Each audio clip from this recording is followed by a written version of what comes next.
What is going on, everybody? It is Zach, back with another video. This is OTWZ Gaming, and today I have a special one for you.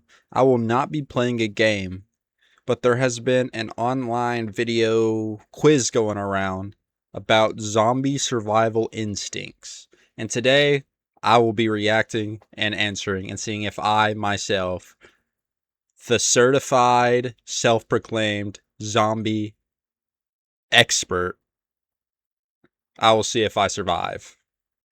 Alright guys, huge shout out to Oddly Specific Crystal for this video. We will be reacting to it starting now. This is a quiz to find out if you'd survive a zombie apocalypse. Not movie logic, not gamer instincts, actual survival decision making pulled from disaster studies, urban collapse scenarios, and real world psychology. I already want to point out something. Although movies and video games maybe aren't the most realistic things, you definitely learn things from them, right? Like video games. You learn real quick, don't back into dark rooms, because you did it once, you did it twice, and it scared the crap out of you, so you just stopped doing it. So even though movie and video game logic doesn't exist like that, it definitely gives you some common sense factors that should make this easier, right? Anyway. Continuing. It's 28 questions long. Some of the questions are easy, most of them are not. For each of the questions, you get 4 options to pick from, and I'll tell you the right answer and explain why the others most likely will get you killed. As we go and if my answer is wrong, it is not wrong. I'll explain why I'm right. Through the quiz, you should keep track of your score. You get 1 point per correct answer. And at the end, I'll tell you whether or not you'll last. So before okay, 1 point for correct answer. 26 questions, you should say? I'm going for 26 for 26. So this quiz, right, this scenario, it uses classic slow-moving zombies. So like classic infection type zombies with moderate hearing and smell. They have poor eyesight, especially in low lighting. These zombies will so not Last of Us zombies. Faster if you're bleeding. In terms of how to defeat them, the zombies don't feel pain. They don't bleed out. The only tried and tested way to destroy them is by destroying the brain. No, really? No, really? To kill a zombie, you gotta kill the brain? The only part of a zombie that's living? And they don't stop unless you hit a central nervous system, so when you're picking weapons, that's what you're aiming for. So, like, the brain stem. The virus spreads, or how people turn, the virus spreads fast. People say it's from bites, maybe blood. It's not airborne as far as we know, but if someone gets it, they turn fast. You're giving me a lot of theoreticals right now. You live in an urban area with 2 other people, so it's like a medium-sized city, pretty living with 2 people? With, like, the infrastructure what you get in an urban area. So public transport, accessible. Step 1, this is incorrect. I would not be living with 2 people. Supermarkets, roads, etc. I hope you took some notes or you remembered those facts because they may or may not be right. I do not remember the facts. So again, I'll set out each question. But it will be common sense, I think. And I'll give you a couple of seconds to pick your answer. I'll tell you the right answer after each question and give you an explanation as to why that's the right answer. Feel free, obviously, to pause the video to take more time if you need it. And most importantly, keep track of how many answers you get right or Thank you for allowing me to pause the video. I've already been doing that. Wrong for your final score at the end. And without further ado, let's begin.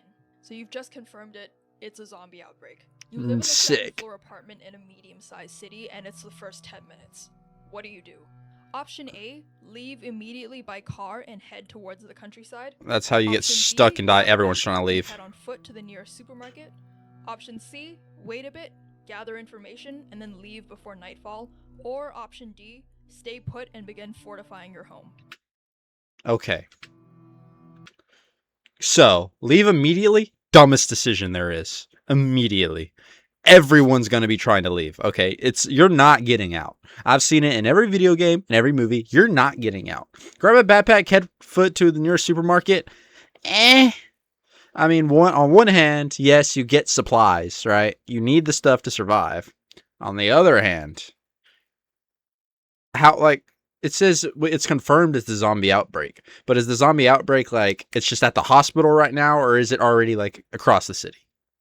Because if it's the first 10 minutes and I live 2 minutes from the supermarket, I'm 100% grabbing a bag, grabbing stuff, and I'd be back at my house in 20 minutes. I'll be back. That's it. However, based on basic, like, pure logic, I don't think that's the best answer either, purely because there's going to be a lot of people doing that, and the last thing you want to be is surrounded by a bunch of people and in chaos. Wait wait a while, gather info, then leave before nightfall. See, that's another thing. Realistically, do you want to leave? Because I don't think you would want to leave. My answer would be stay put and begin fortifying. Because we live on a second floor apartment. See, but then there's so many people in that apartment. If there's a bunch of people in that apartment, fortifying it isn't really going to do much unless you fortify like the building itself and not just your apartment. Decisions.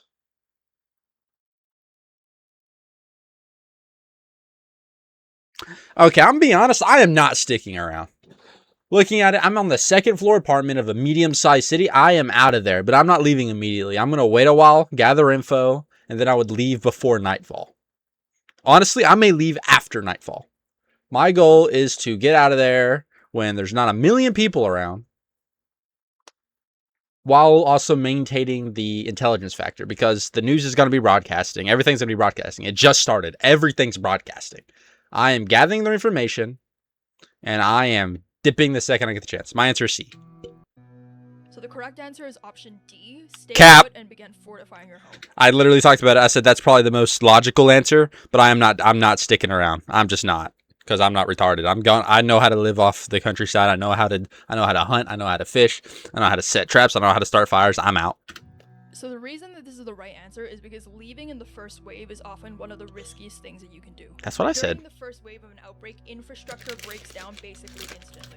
The roads are full of accidents and abandoned cars, emergency services are overwhelmed or completely gone, and if you're in a vehicle, you're likely going to get stuck. And if you're on foot, you're probably going to be exposed.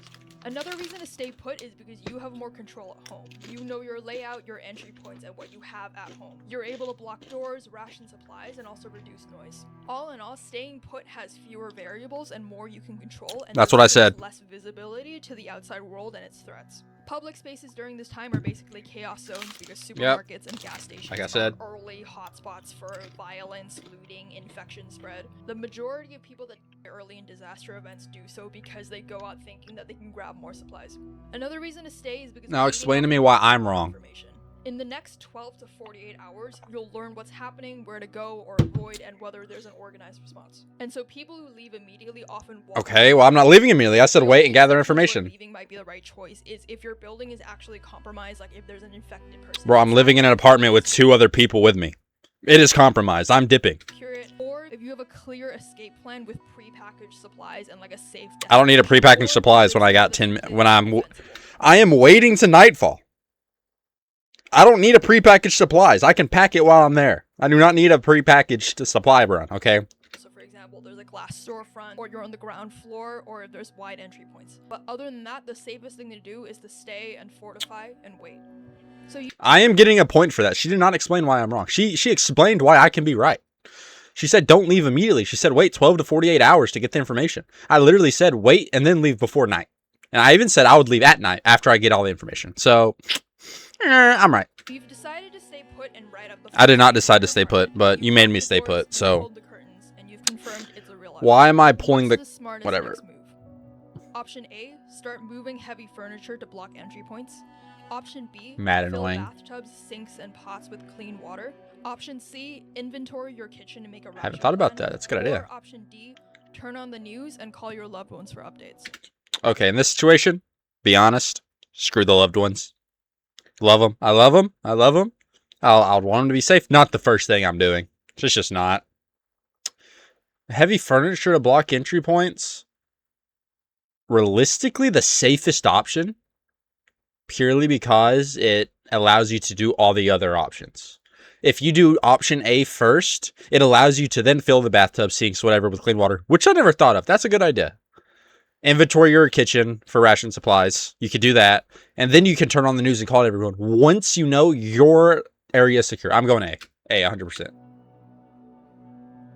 If you don't say it's A, you're wrong. The correct answer is option B. Fill all possible containers with clean— She's a liar. Or, I guess the articles she's using are liars. So the reason this is the right answer is because in disaster scenarios, especially when infrastructure is unstable, water is often one of the first systems to fail. City water might stop flowing or become contaminated within hours of an outbreak. Okay, again, let's lay this out, right? Within hours. I figured this out within 10 minutes. You made me stay. It's 10 minutes in, meaning I got at least 50 minutes till water cuts off. It is only taking me 5 minutes to move all my crap to a door. This is make me crash out. Have a bathtub. Bathtubs I'm right. act as large reservoirs for washing or flushing, and pots, bottles, and kettles are drinking water reserves. Because the power might cut out at any time, this is definitely the most important thing to do, and you should fill any container while the water. Power isn't what runs water. My power goes out and I still have running water. Suspicious. So why are the other options not correct? So option A, if you barricade, this is important, but time-sensitive utilities come first. No, it doesn't. No, let me break it down for you. Okay, guys, listen up. Okay, real life situation. Zombies outside killing people. Okay. The first thing you need to do is make sure they can't get in. If they can't get in, you can do all those other options. You can do all of them. And if you're like, oh, I gotta fill my bathtub and sinks up. Bro, go plug your bathtub, turn the water on, and then go block your door. I promise you, you're not doing it fast enough. Like, it's not taking you more than 10 minutes to move your furniture to block a door. And then once you block the door, guess what? You're perfectly safe. Meaning you can do whatever you want. I'm right. For option C, can't convince me otherwise. Again, this is smart, but no food is a problem in 3 days, while no water is a problem in the first day. And option D, turning on the news and calling your loved ones. I also usually have water bottles, so I will have water for at least like a week. And you can also gather that information after securing the basics. That's another thing about this. It all comes down to your personality and how you live, right? Like, I have tons of water bottles in my house. Like, I could probably survive a month with the amount of water I have in my house. So my first instinct is I'm going to start filling up bathtubs with water. Okay, so it's 15 minutes in, containers are full, the pressure is dropping, the power is still on, but it could cut out at any moment. What's the smartest next move? Option A, inventory food in order of perishability and set ration sizes. Option B, stand on the balcony to gauge how many people are on the street.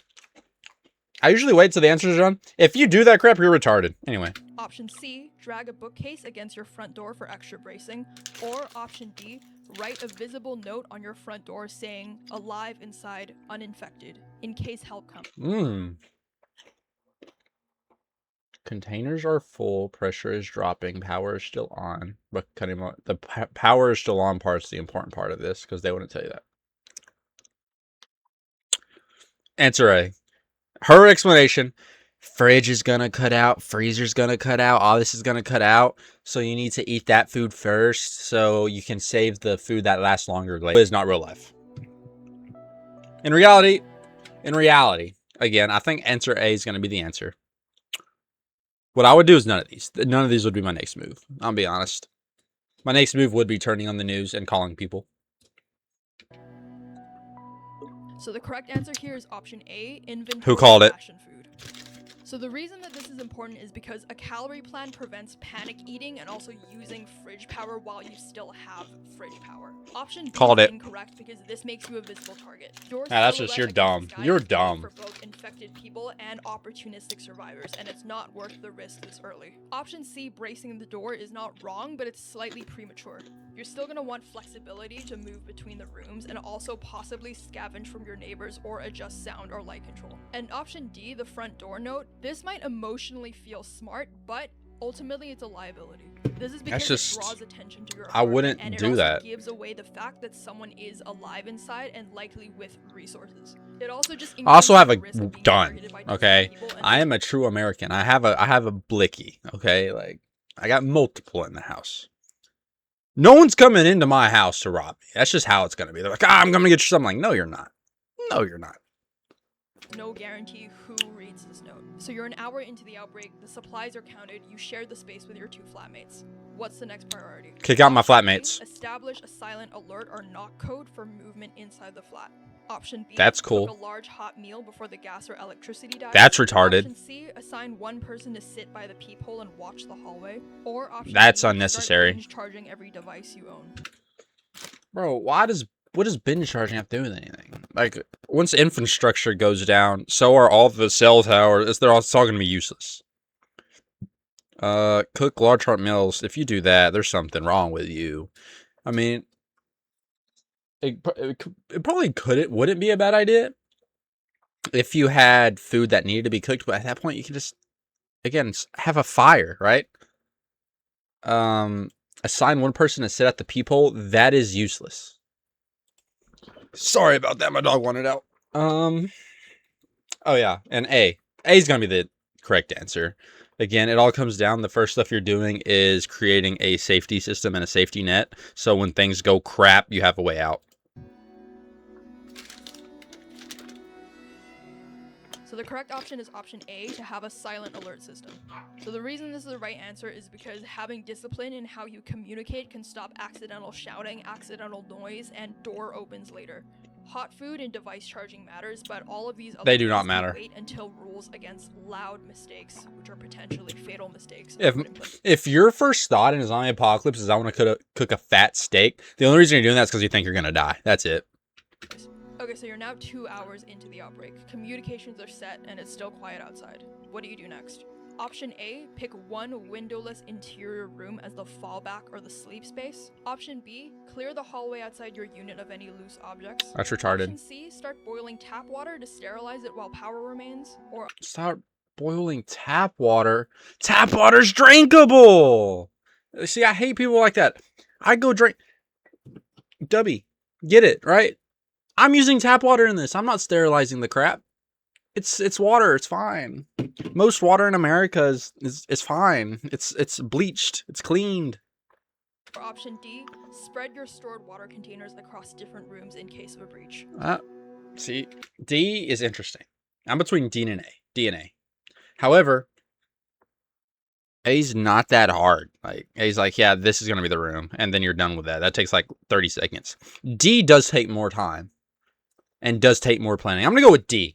Not because I think it's the right answer according to this, but because I think it's the right answer according to me. Because again, A, I can do it in 0.2 seconds. We can just look around and be like, yeah, it's going to be that room. And then we're good. Clear the hallway. That's dumb. All right, a messy hallway is honestly probably good because it gives you sound indicators outside the hallway if something's happening. Boil tap water.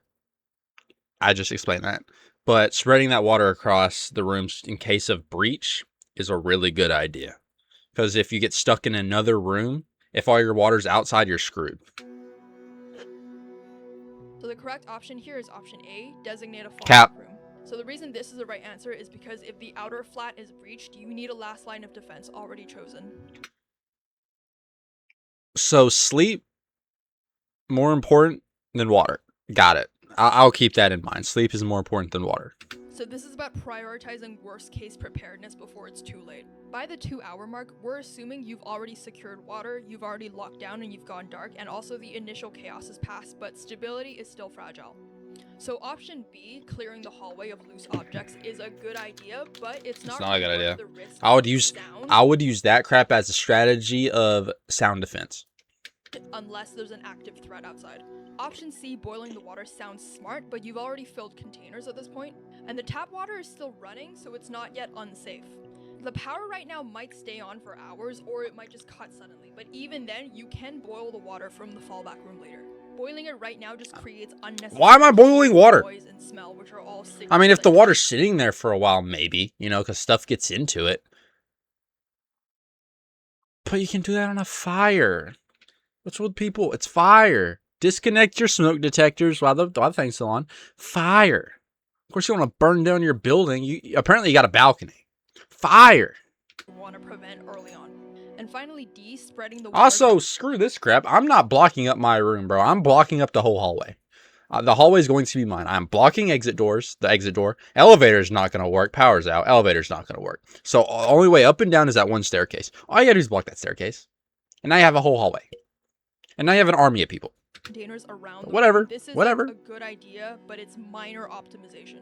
Obviously, if think smarter, not harder. All of your water in one place, but again, if you're breached that badly, the whole flat is essentially compromised. Bro, if you're breached that badly, give up because your barricading at the very start sucked and you deserve to die.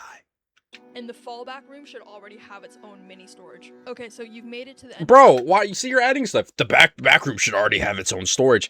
You didn't clarify that. You said, hey, choose a place to sleep or store the water around. This is rigged. The barricades, water, food, signals, safe room, and hygiene are all handled. What should you do to finish the day? Option Sleep. 1, stay awake all night in rotating 2-hour guard shifts. That's smart. Option B, Fire start watch. small cooking fire on the balcony to reduce indoor smells. Option Option C, signal from a window in Morse code that survivors are inside. I'm not doing that Option crap. D, I don't know Morse mentally code. Map a 10 to 14 day isolation timeline and nightly routine. That's A. I'm not even gonna go through the answers. A. Cravings are our specialty. Freshly made hoagies, paninis, and so much more. It's just smart compared to all the other Answer ones. here is option D. build You're a wrong. timeline. So the reason that this is the right answer is because this sets psychological expectations. Bro, and what do you mean psychological expectations? You're in a zombie apocalypse. There's no psychological expectation. The expectation is, hey, when will the army show up? Like, also ration discipline. Setting fires, making signals, or having exhausting all-night watches just create risk without adding any. bro, the exhausting all-night watch just doesn't create risk. It creates safety. There's a reason fire watch exists in the army. The fire watch is purely meant so something doesn't come in while everyone is sleeping. If everyone's asleep, bad things are gonna happen. You leave one person up. It doesn't have to be 2-hour shifts. That's weird. You can do literally rotating night shifts. Night 1, I'm up all night, and I'll sleep during the day while y'all two up. And the next night will be one of y'all. The next night will be one. You know what I mean? You rotate. It doesn't have to be 2 hours, but you still need somebody up who's not gonna sleep. Like, it's common sense. Like, military does that. Military has fire watches in case some crap goes down. Whatever, immediate bro. survival value. So it's now been 48 hours since the beginning of the outbreak. Bro cares more about their psychological expectation of the future rather than their like actual physical survival in that moment. You've not heard any sirens, no screams, no gunfire, just silence. You crack a window and you listen, and movement sounds. I'm not cracking a window. What do you do? I'm just answering the Option questions. A, slide open the window a few more inches for ventilation because the air inside is stale. Option Screw B, your stale air. You stand can straight from breathe. behind the curtain for movement or patterns. Option C, step briefly onto your balcony and confirm how many bodies you can see below. Why Or would I option care D, about how many? Knock on the ceiling to check if the neighbors upstairs That's are still B. alive. According to this quiz, not by what I would do next, because I wouldn't do any of these. I would go with option B.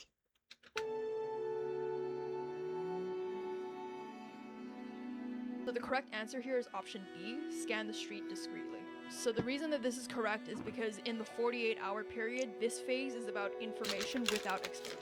If you're looking quietly... In reality, I'm already out of the this city. will give you insight into movement without sound or silhouette. Opening a window or stepping outside creates unnecessary noise and profile. And knocking is an even worse idea because you don't know who's alive or what they'd do if they heard you. You suspect that the apartment across the hall is abandoned. The door is cracked. What do you do? Option A, enter quietly and search it for supplies. Option B, close and secure the door from the outside to prevent risk later. Option C, leave it untouched. Or option D, knock once, wait, and then cautiously enter with your knife drawn. Okay. Interesting question. Apartment across seems to be abandoned. Okay, that's fine. Enter quietly, search for supplies is the obvious go-to answer here, right? I gotta search quick. You know, they probably dipped out and all the crap, whatever. Close and secure the door from the outside to prevent risk later. Seems like a safety answer, but it's dumb. Because if there is an infected or zombie, whatever, and it is inside, option D is the best way to go. Knock once, wait, enter cautiously. The only thing I see with option D is if like they're in the other parts. I'm going with D. Me personally, I'm going with D because I do want to search that room for supplies. And if there's someone living in there, hey, what's up, gang? You can join me. But on the other hand, I'm not just going in without a weapon. Weapon is my number one priority at this point. I'm going D purely for the knife factor. So the correct answer here is option A, See? enter quietly and search. So the reason... See, A and D are the same thing. D is just preparing to be attacked. A is just like, I'm a little burglar. this is the right answer is because at this point, controlled scavenging is strategic. If a room is clearly empty, it's better that you take... It's not clearly. You say you suspect it's empty. Avoiding all unknowns also isn't sustainable long term. Don't knock, don't announce, don't waste the opportunity. I mean, don't waste the opportunity. If I'm going in anyway, I'd rather know if there's something in there already. At night, you hear footsteps and whispering outside your apartment door. It's clearly human. Get the blicky and wait. Option A, stay completely silent. Don't move. If they're whispering, one of two things is going on. They're scavenging, and they will do whatever it takes to get my stuff. Or two, they have no idea what they're doing, and they're just trying to be quiet because they don't want zombies to hear them. Don't make noise. Option B, whisper to your group to grab weapons in case they come in. Option C, make a deliberate sound to show that you're at home and you're not worth breaking in. Or option D, wait for them to move on and then open the door quietly to check. I'm just doing A. I made this crazy Pickle Rick figurine. In real life scenario,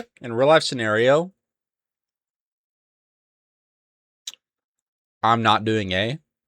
I am going to whisper not to my people to get weapons. I'm going to try to talk to people outside. That's what honestly what I would do, because I know that they're not going to be able to take me on, especially if I got two roommates. We all got blickies. Okay, that's just how it's going to be. So I know they're not going to take me on, but I'll definitely talk to them. So, but according to the quiz, I'm going to go with option A. So the correct answer here is option A, stay silent. Who would have guessed So the that? reason that This quiz is just wrong. This isn't the time to act. Silence is your defense. If they're looters, they'll avoid resistance, and if they're panicking, noise could make them choose your door. If they're infected, sound draws them. You only move if they try to enter, and even then... What do you mean if they're affected, sound draws them? You literally said it's clearly human. During a routine water check, and you hear a muffled groan from somewhere in the hallway a few minutes later. What do you do? Option A, take a position at the door with a weapon in case someone comes through. Bro, didn't we already discuss that we barricaded the door? Option B, quietly relocate everyone to your fallback room and lock the door. Option C, tell them to stay put and go investigate alone while it's quiet. Me, for Or real, option for real. D, whisper sharply at them, telling them to shut up and listen. Your flatmate whispers too loudly during a routine water check. Okay, so that suggests that they just made it and then they stopped. So what is D gonna do with anything, right? They're not talking anymore. Option E, the correct answer, just shut up. Everyone chill out. They can't get in. But according to the quiz, go to the fallback room. Option B.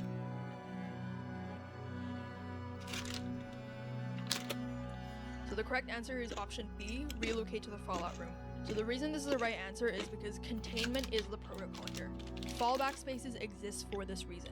You don't split up, you don't go hunting, and you don't escalate anything. This is defensive discipline. Move to the stronghold and listen. If nothing happens, then you wait. And if something breaches, you're ready. Bro, one zombie is not breaking through my door. Podcast on a still working radio. Evacuation might be happening 6 miles away at an old stadium, That's but good. you don't have That any is so further good. details, and there's also no schedule. If you're tired of energy drinks that leave you jittery and crashing a few hours later, then you gotta check out W Energy. W gives you clean, long-lasting energy with no sugar and no crash, making it perfect for gaming, streaming, studying, or even just getting through your day. It is packed with vitamins, nootropics, and natural ingredients to help you stay focused without all the junk that's in most energy drinks.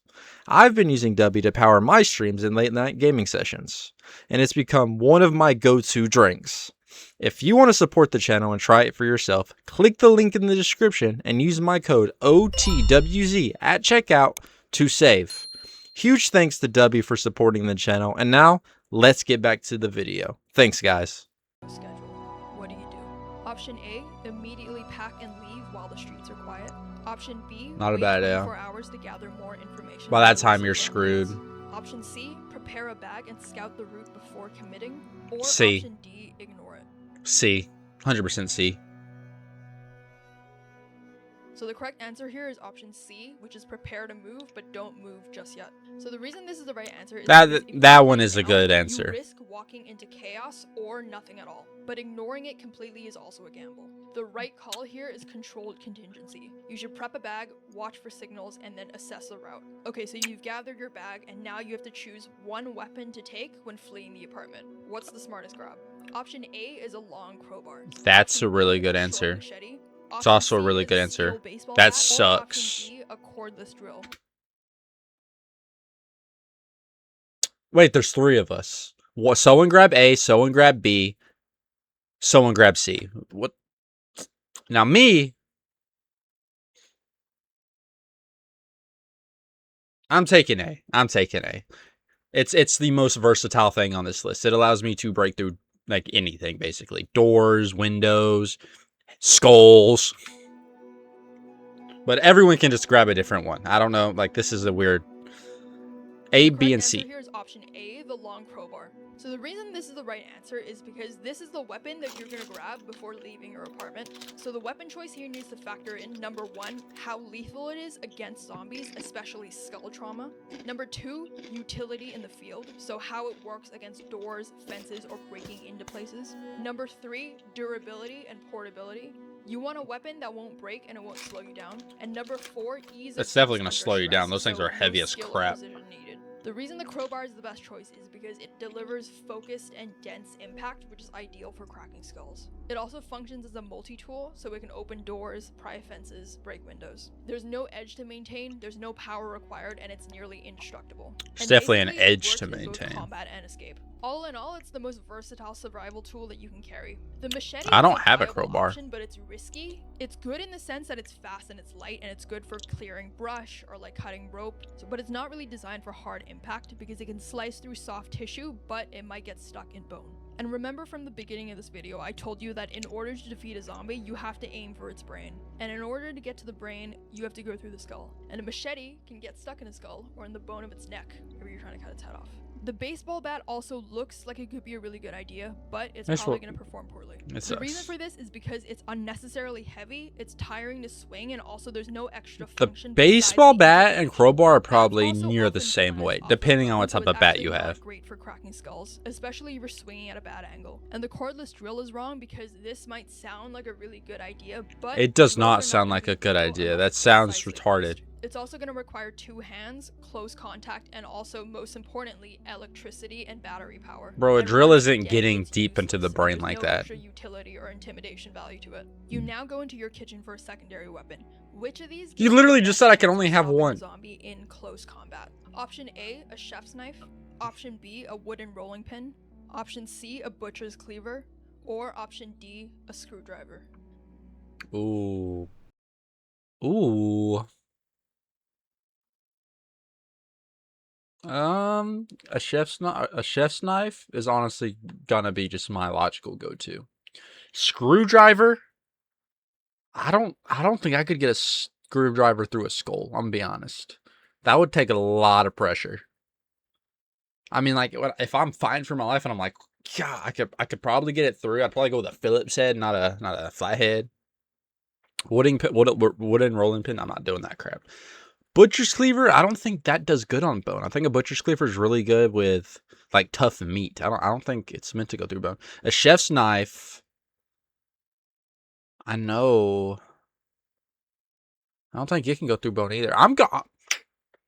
In honor of the quiz, I'm going screwdriver. It is versatile, and it can do some damage if I'm really in a screwed up situation. So the correct answer here is option C, a butcher's cleaver.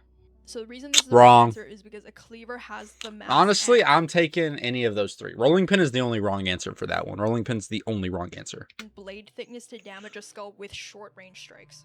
The chef's knife is most likely going to be too thin and it risks snapping or getting stuck.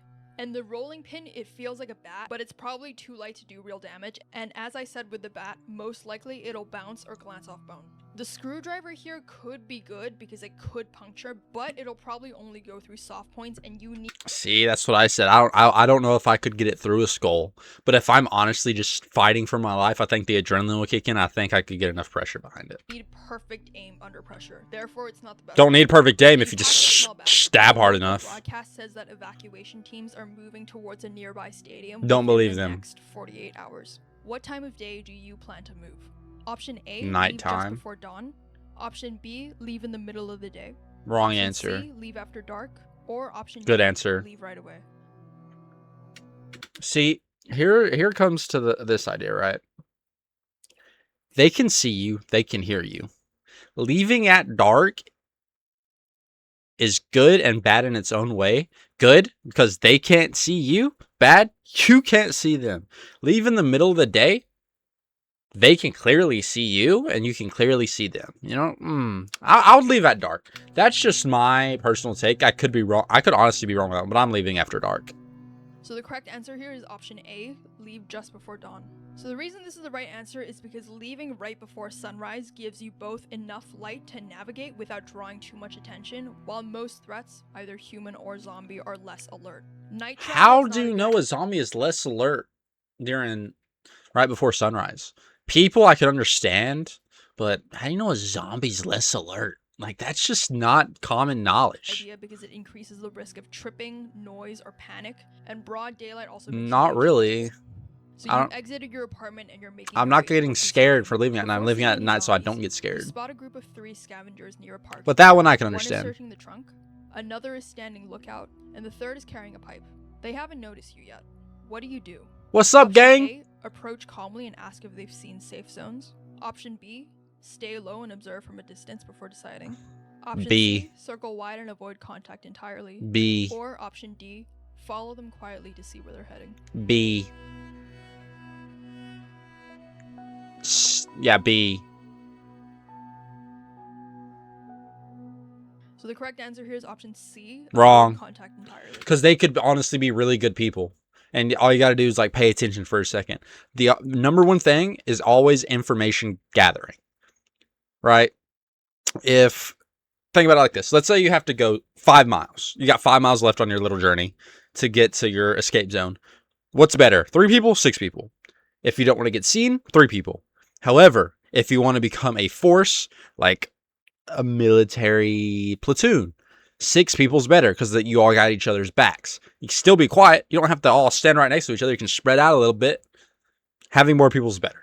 Which is why you stay low, you observe, you see, you kind of get the vibe. See if they're just like, haha, laughing about the situation, or if they're like, hey, can you hurry, blah, blah, blah, this is happening, come on. If you can tell they're scared, then you have a good chance at them being honestly nicer people.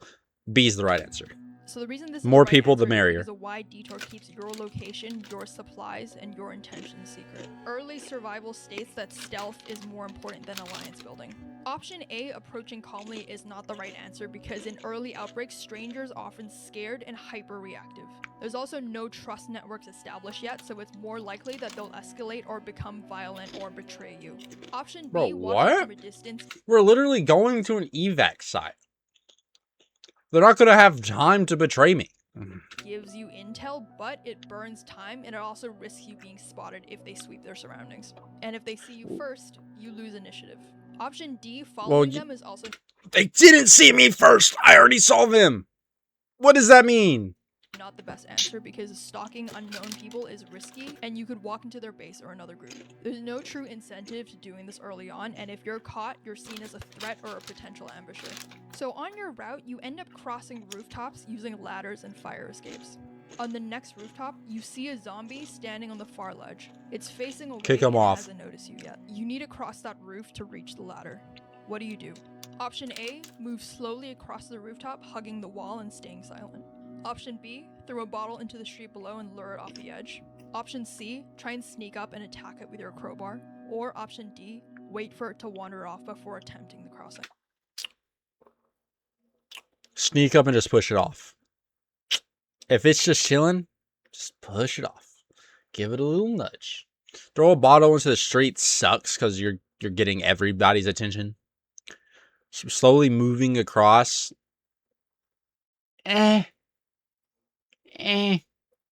I'm just gonna go with C. It's just the fastest, quickest, and safest option. And how is fighting something the safest option? Because it doesn't have a chance to come at you later.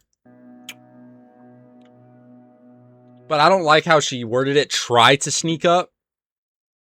That makes me think the answer for the actual quiz is A. So the correct answer here is option A, move silently Who called it? across.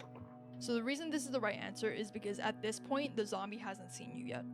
Bro, not I blocked don't and you- care. If we get past it, it's gonna see me at some point. Don't need to engage. Yes, I Stealthing do. Minimizes all risk. Option B, throwing There is stealth. It's called stealthily killing it. a bottle could work if you were on the ground, but since you're on a rooftop, sound travels unpredictably, and also it could just alert more zombies below. Sneaking That's what I out to said. attack it is also not necessary since it hasn't noticed you yet, and it also puts you in close quarters with no backup plan. Option D is potential. There doesn't need to be a backup plan when it doesn't see you. I think a lot of these answers are just hypocritical against each other. Waiting could take forever, and it wastes daylight while giving up control. You're cutting through a narrow alley, and about 30 feet ahead, you see a zombie. It hasn't noticed you yet, but it's directly between you and the exit. There's an open side door to your left, a dumpster you could climb, and also a loose pipe on the ground nearby. What do? Option A, pick up the pipe and confront it before it gets closer. I'm not picking up the pipe to use it as a weapon. I have a weapon. Behind you to wait for a better moment. Option Not C, doing that crap. Wasted climb time. the dumpster, toss a small object away, and misdirect the zombie away from the exit. Or option D, dash past the zombie now while there's still distance. C. Well, they are slow moving. Dash past it now while there's still distance. I get C. Like, a lot of these answers are just trash. So the correct answer here is option C, use Yeah, I mean- elevation and misdirection. So the reason this is the right answer is I mean, because it has the elevation best and combination of misdirection. both You're not a- control of the Bro, your name's not Houdini, okay? What? situation and also momentum. Here, you're staying away from the action and you preserve your forward route, but you also don't trigger aggression. And you might be wondering now why a sound distraction is a correct answer in the alleyway, while on the previous rooftop question I said that sound is unpredictable. This is because in the alleyway, you're in a contained space. So there's tight walls and there's short distance, and you can also see the zombie and it hasn't seen you yet. So here you're actually able to— How are the zombies voice never without just seeing me? hoping that the zombie will react like in the previous question. And you have immediate visual feedback on how the zombie responds. And most importantly, you have escape options such as a dumpster, side door, or a fallback path. Essentially, sound is a good tool here because it's in a space that's— See, that's hypocritical to the last one. Yeah, you're like, sound isn't the answer last time. That's fine. Whatever. It makes sense. You're on a roof, throwing it off the roof, whatever. But sound still isn't predictable. It could still echo. It could turn and look at you. And it's like, oh, but now you have options. You can go through a side door, get on a dumpster. On the roof, I could just turn back around and go the way I came. Like, what? This isn't a video game. It didn't block off my exit. bold, tight, and you can control. Sound is dangerous on a rooftop in the previous question because that's a high exposure space because rooftops offer no cover. You can't see what's in surrounding buildings or below you, and a thrown bottle creates echoes which could travel downward. Yeah, see, that makes sense. Just lead with that and don't say anything else. Nearby buildings. Option A, fighting the zombie, is not the right answer. That's because just this is no, still that one too makes no risky. sense. You don't know if there are other zombies nearby. I got a or what's crowbar. Why am I behind the using zombie, a metal and pipe on the weapon or ground? not, confrontation when you don't need to is high failure rate unless you're cornered. Option B, going What do you mean through high the side door and failure hiding, rate? is a valid survival option, but you're now stuck in a closed building with its own unknowns inside. There's also no guarantee that the zombie will ever move on. So this option isn't wrong, but it's also not the best option. And option D, sprinting past, is also risky, because one wrong move and you could get grabbed. You turn a corner and you see another survivor. They're alone and they're sitting on a curb. From your first glance, they don't look injured. What do? Option A, approach slowly and ask if they're headed towards the stadium. Option B, Not a bad cross answer. to the other side and keep walking without making eye contact. That's retarded. Option C, That turn back and exposes take a your longer back. route. I'm Or not option doing that D, crap. Make brief eye contact and nod, and then keep moving.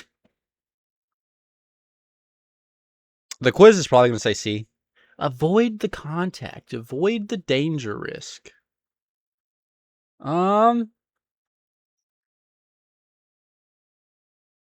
I'm going with A. Again, I'm just a friendly type of guy, okay? Even in this situation, there needs to be some sort of humanity. Be like, hey, you go in there, it's a evac, whatever. You can come with us. Because I think we're also forgetting that apparently there's still 3 of us. Like, it's not just me. And it's one dude. If he decides to go all maniac, we chillin'.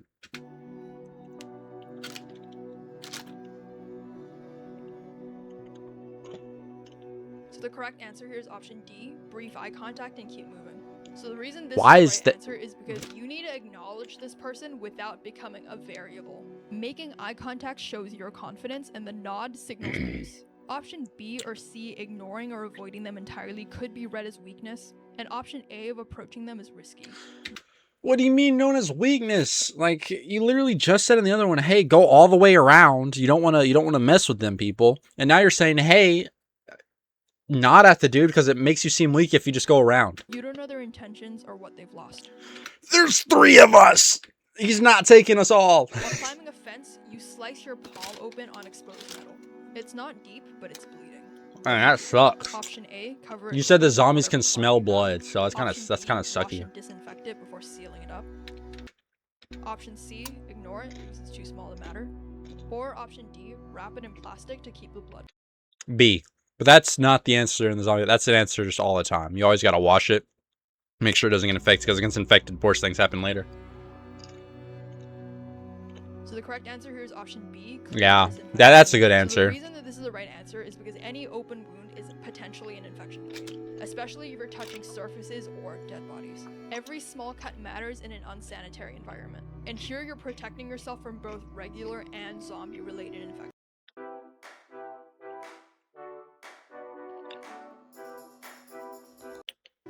You find gasoline in a lighter in an abandoned garage. Do you rig a Molotov cocktail for zombie defense? Option A, yes, because it's an explosive destroyer that destroys the zombie on contact. Option B, yes, but only as a last resort. Option C, no, because fire spreads unpredictably and it draws attention. C. Or option D, no, it's better saved for sterilizing tools. Oh, it's better for saving sterilizing. If I'm going to an evac site, I don't really care about sterile tools. I'm just going C. I don't even think fire wouldn't even work on zombies. Like, what? Oh, C. I think you marked your answer a little too... Oh, okay. Yeah, fire instantly kill... Fire rarely... Yeah. Rarely instantly. I don't think fire ever is going to actually kill a zombie. Because, again, you got to destroy the brain.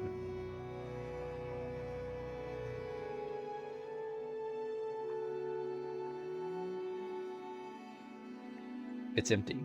Sadness and depression.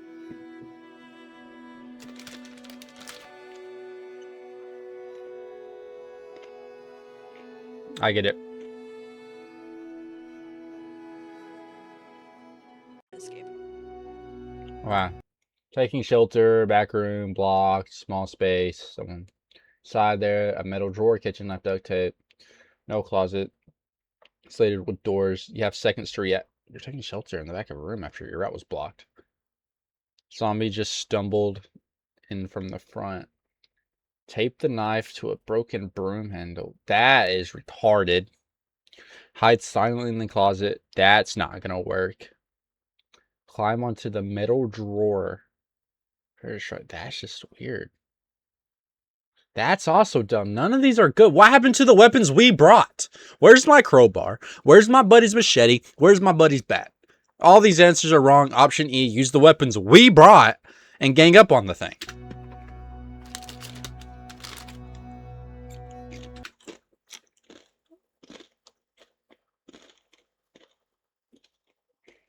They're going to say... It's not going to be A. A is the dumbest, probably the dumbest option on here. D's a dumb option. C. C, I guess. I don't know. This is such a weird... C, I mean, I can guess it right, but this is just wrong. Standing on the drawer gives you both height, force, and also angle to strike the zombie. As established before, these zombies are slow moving, so if you wait for it to enter and then drive a downward strike where it counts, this is probably your best bet. Option A, making the DIY spear, is not a good idea because where's my spears roommates often at? Are not going to hold up in real pressure. A taped knife is unstable, and if you have one shot to pierce its skull, it's most likely not going to come from a very panicked jab. Option B, hiding in the closet, is normally a good idea, but again, this closet has slatted doors and the room is too small. If the zombie even hears a breath or brushes against the door, you're trapped inside with no escape. And option D, luring the zombie in and slipping past, could work in a bigger space, but not here. As mentioned, it's a small room, and you can't circle one in a small room, and you have no idea what's waiting outside. So you've just successfully fought the zombie off at close range. You're unbitten, Sick. but it's blood splattered on your mouth and your hands. What do you do first? Option A, wipe yourself down with a towel or cloth. Option B, rinse with soap and water immediately. Option Where am I C, getting disinfect soap your and skin with water? hand sanitizer, or option D, wait and see if symptoms appear. Waiting, bad idea. Bad idea. Rinse with soap and water. If you want to explain where I got the soap and water, where am I getting hand sanitizer? Where am I getting? I'm not just carrying pocket hand sanitizer. I don't think soap doesn't really help with blood. Hand sanitizer? I don't know where I got it, but hand sanitizer and a towel, I guess. Realistically, where's the gasoline I got? It's gonna suck. Gasoline will kill it. Whatever it is, it'll kill it. So the correct answer here is option B, rinse with soap and water. I don't know where I got soap. Is because if the virus spreads through blood, then you have to treat it like a biohazard. Soap and water removes infectious. You said it got in my mouth, right? On your mouth? If it's... Oh, it froze. Oops. Virus spreads through blood, then it's you have to on treat my it like mouth. Soap isn't helping. Okay. Biohazard. Soap and water removes infectious material better than alcohol. Bro, is that true? Soap and... Where am I getting running water? Didn't you say all the infrastructure went down? See, this is where it's not like... It's just bringing in variables that they have previously, like, denied. Like, if I have a water bottle like this big, I'm not wasting it. And sanitizer can't neutralize any contamination in the eyes or the mouth. Speed And matters soap here, so can? waiting to see if symptoms appear is also If it's important. in my mouth, So by drinking this soap point, is gonna all help your me. clean water is gone. You find a puddle of murky water next to a corpse that's clearly been mauled by zombies. What do? Option A. All your clean water is gone. I'm assuming it's to drink soap water, whatever. You find a puddle of murky water next to a corpse. Bro, you literally just drunk soap water because there was blood on your mouth. I'm not drinking blood water. Boil the water because heat kills everything. No, it does Option not. B, filter the water with cloth and then boil it. I'm not doing Option that C, either. Avoid it unless you have proper filtration. Screw Or that. Option D, get rid. dilute it with cleaner water and Option C, hope it's safe. completely avoid it. I'm not. If I'm getting evac'd at this point in probably So like the correct 30 answer is hours, I'm option C, chilling. Avoid it without proper filtration.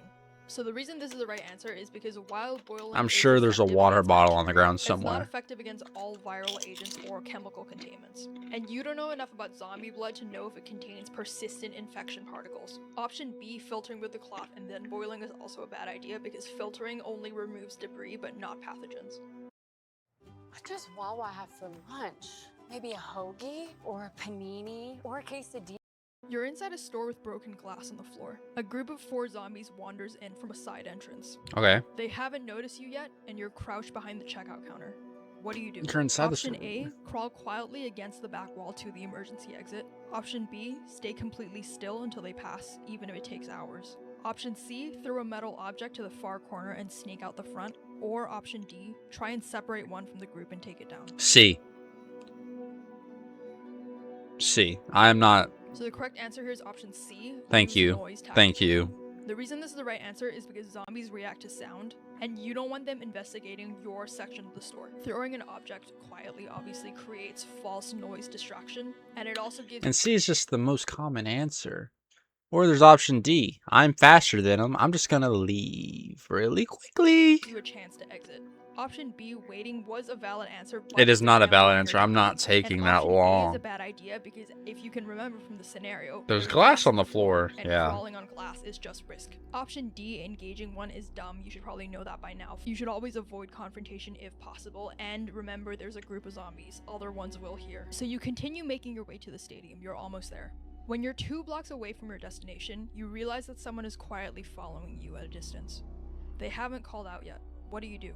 Option A, call them out and ask them to identify themselves. Good answer. Option B, pick up your pace, make several turns to test if they're tracking you. Bro, this isn't CIA work, okay? If they're following me, it's probably not to murder me.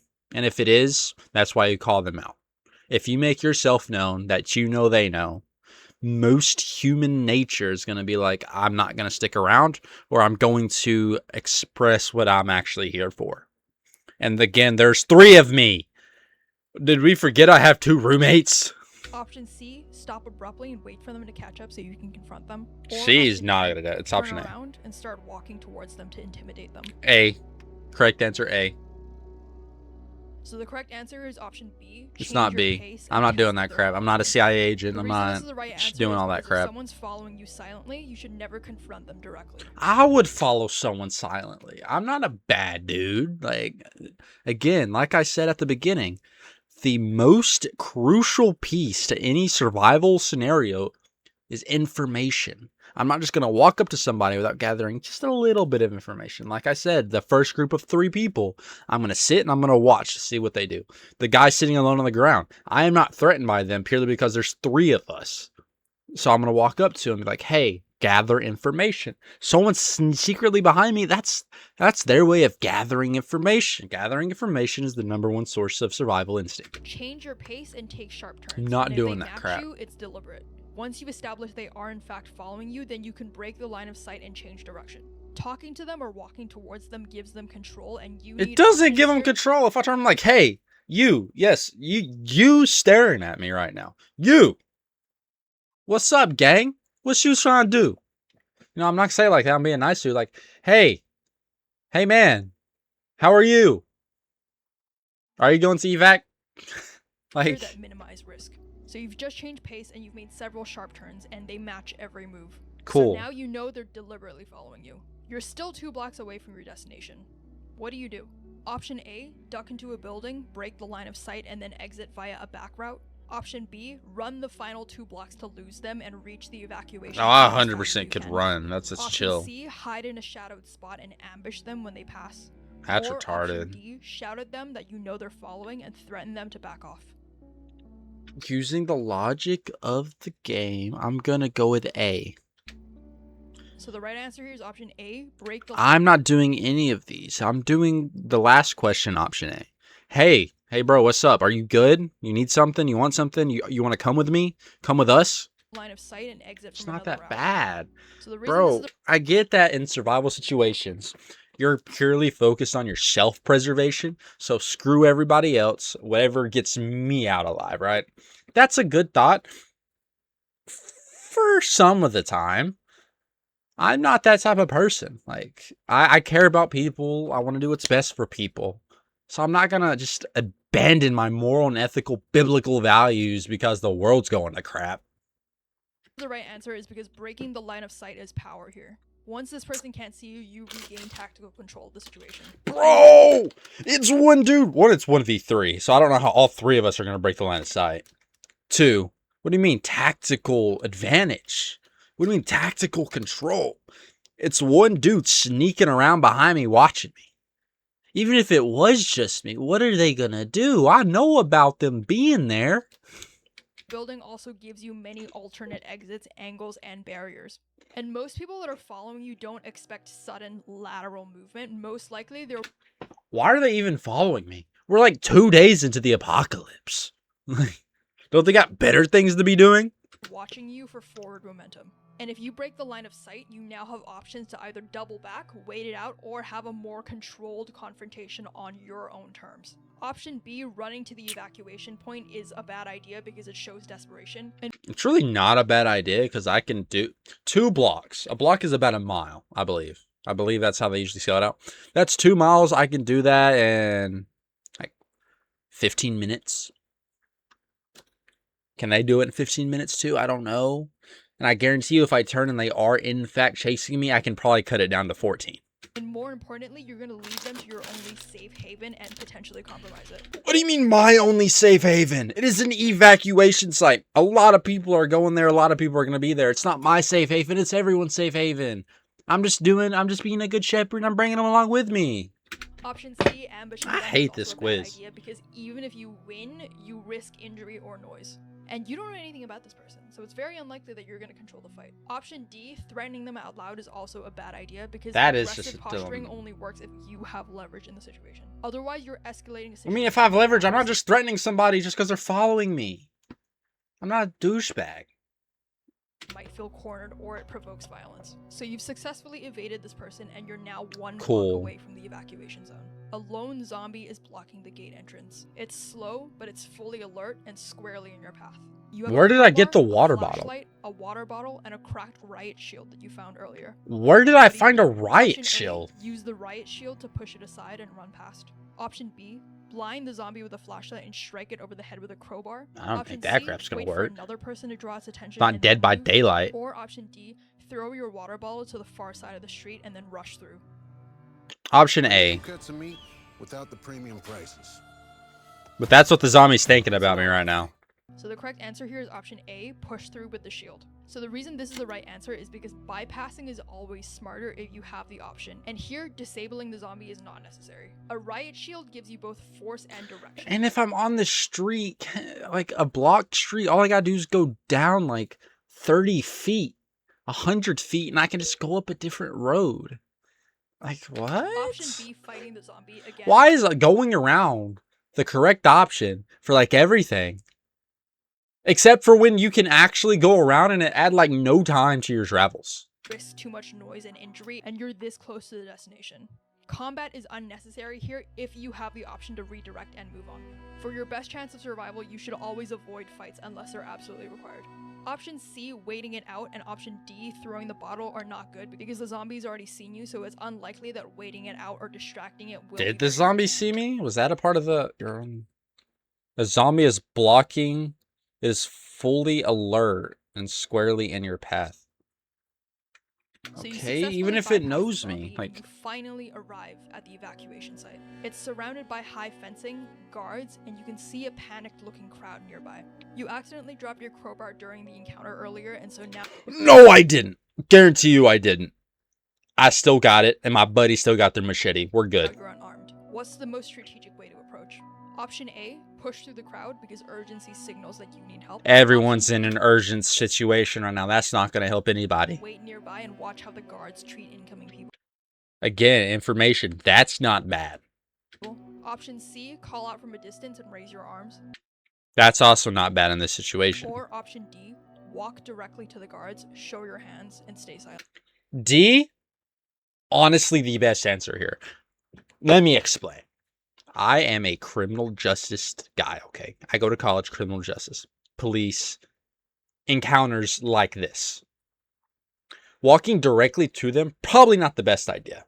However, if you keep your hands up, you're like, hey, staying silent sucks. Don't stay silent. Be like, hey, just did this, whatever. You go through the situation. That's option E. Option E, put your hands up, show you don't have anything, and be like, what do you need me to do?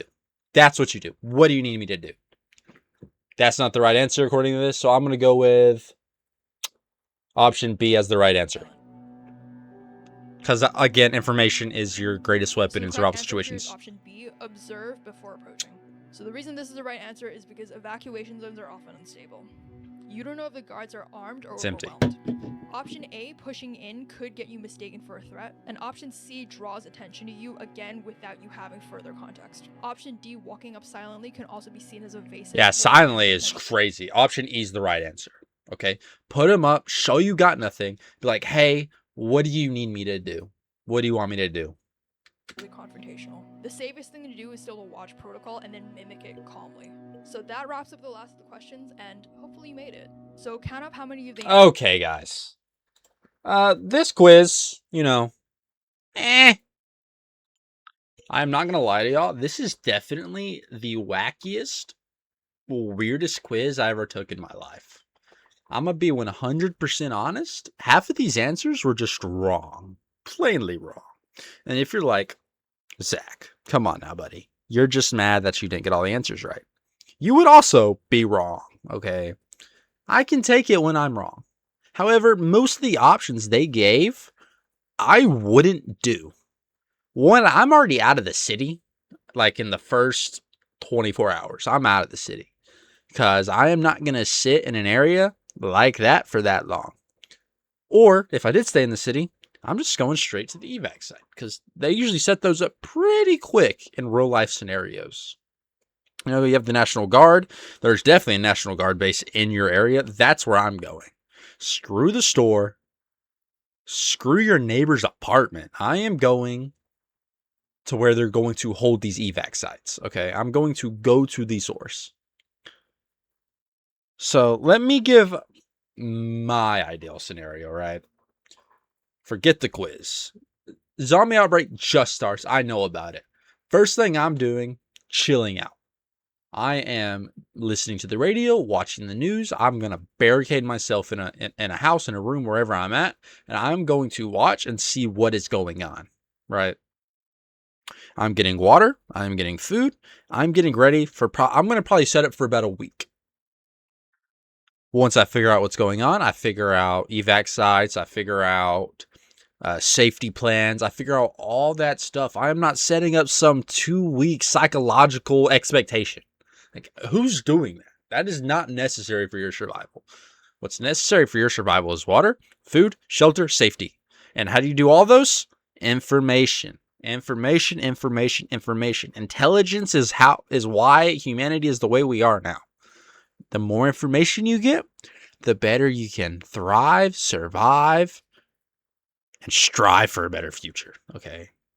If you want to leave this video with any information